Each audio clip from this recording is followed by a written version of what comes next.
We need to obtain the derivative of y with respect to x whenever y is given by this particular infinite series. So let's begin. So here we can represent y as y equals to, since we have square root of x plus square root of x plus, this goes on all the way up to infinity. So this particular expression can be replaced with y. That means we have square root of x plus y. Fine. Now what we'll do, we'll take the square on both sides, which gives us y squared equals to x plus y. We'll transpose the y to the left hand side. That will give us y squared minus y equals to x.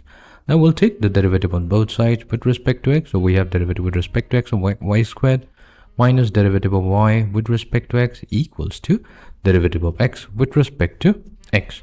Now let's find out the derivative. So here derivative of y squared can be obtained by using the power rule to get 2y.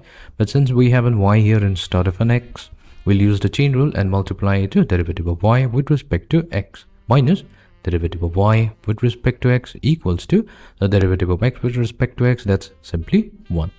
Now we have 2y minus 1 multiplied to derivative of y with respect to x, and this value is equals to 1.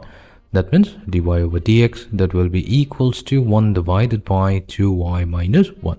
And this is the required derivative.